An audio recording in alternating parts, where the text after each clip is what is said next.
दोस्तों तो कैसे हो आप लोग। आई होप आप लोग अच्छे होंगे और अच्छा होना भी चाहिए। जैसे कि आप लोग पता है, डाक विभाग एक ऐसा डिपार्टमेंट बन चुका है जिसके अंदर नई नई नित्य प्रतिदिन आपके हित में और अहित में दोनों प्रकार के नोटिफिकेशन जारी होते रहते हैं। उसी प्रकार एक और नोटिफिकेशन आपके सामने लेकर आ चुका हूँ जो कि बहुत इंपॉर्टेंट रहने वाला है। वो आपका रहेगा सीधा सीधा आपका एट्थ पे कमीशन के साथ उसका रिलेशन रहने वाला है। क्या रहने वाला है आपको पूरी बताएंगे। क्या डीए को भी करा जा रहा है मर्ज, क्या डीए होगा मर्ज आपकी सैलरी में, वो भी किसकी, एट्थ पे कमीशन की सैलरी के अंदर मर्ज होने जा रहा है। क्या रहने वाला है यहाँ पर आप देख सकते हैं। ऑफिशियल लेटर यहाँ पर जारी हो चुका है। आपको इस नोटिफिकेशन को चलिए पूरी जानकारी देंगे नोटिफिकेशन के साथ।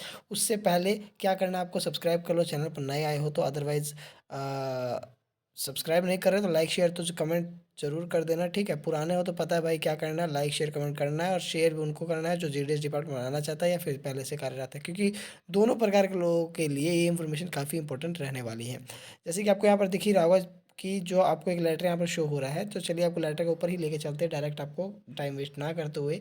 देख सकते हैं यहाँ पर government of India ministry of finance के द्वारा डिपार्टमेंट एक्सपेंडिचर के द्वारा ये लेटर इशू किया गया है, जो कि राज्यसभा के द्वारा डायरेक्ट जारी हुआ है कि अनसेटल्ड क्वेश्चन ऑफ 2009 जो कि to be answer to Tuesday 18 March 2025, यानी जो 18 मार्च की जो मीटिंग हुई थी उसका आंसर देते हुए है, जो कि है यहाँ पर आपको शो भी हो रहा होगा कि merging of D A D R with basic pay pension, यानी क्या क्या गया है कि मर्ज करा जाना चाहिए जो कि डी ए डी आर के साथ विद बेसिक पे, जो कि बेसिक पे रहेगा और पेंशन में कब, जब आपका एट्थ पे लागू हो जाएगा देन उसके बाद ये बात की गई। यहाँ पर क्या किया गया है 2009 Shri Javed Ali Khan will the minister of finance be please to state. क्या कहा गया, उनको क्वेश्चन पूछे गए थे जो तीन प्रकार के क्वेश्चन थे।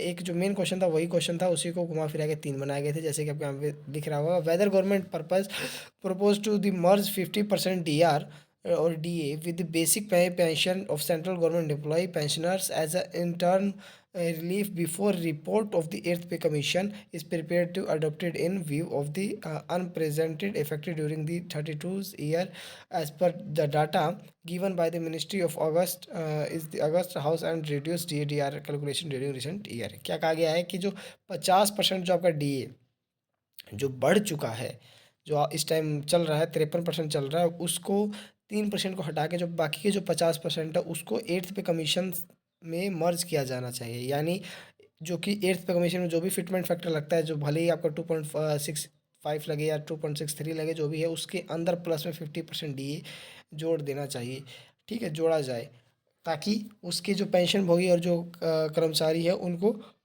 एक अच्छा सा डाटा मिले, यानी उनको मनी पेंशन जो भी है उनकी सैलरी वगैरह में बढ़ोतरी होगी, जो कि अच्छी बात है। लेकिन उसमें क्या कहा गया है साथ में, जो एक और क्वेश्चन पूछा गया वो ये है कि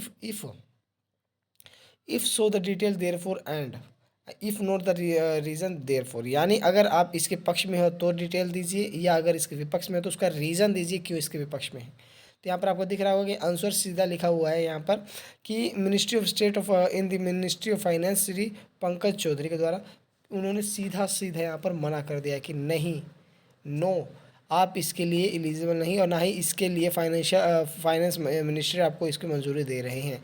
इसका क्या लिखा है, डज नॉट अराइज, इसके प्रति कोई भी इनको नहीं है, ठीक है, इच्छा ही नहीं है कि इसको मर्ज किया जाए अदरवाइज कुछ और, ठीक है।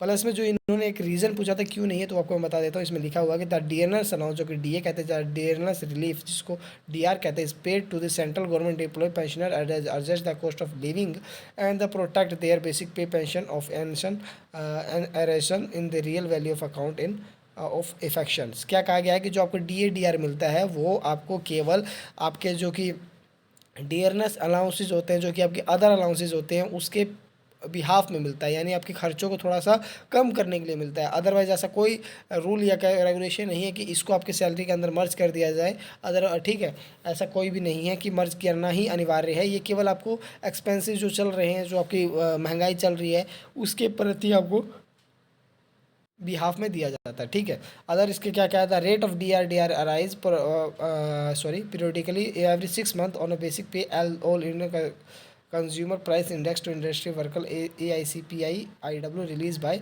Labour bureau under ministry of labour employment since the, ठीक है। क्या क्या है कि 6 महीने में 6 महीने में एवरी 6 मंथ इसको बढ़ाया जाता है, यानी साल में 2 बार इसको मंजूरी दी जाती है, 2 बार इसको इंक्रीज़ किया जाता है, ठीक है। Since the implement of the recommendation of the 7 central pay commission 1116 50 15 instalment of DDR has been granted of the central employ. क्या कहा गया है कि जब से 7th पे लागू हुआ है तब से टोटल 15 बार, जी हाँ, टोटल 15 बार DADR को इंक्रीज़ किया गया है, यानी इसको थोड़ा बढ़ाया गया है, ग्रांटेड किया गया है। इंस्टॉलमेंट, इतनी इंस्टॉलमेंट दे दी जा चुकी है, ठीक है, यानी 15 आपको इंस्टॉलमेंट मिल चुकी है।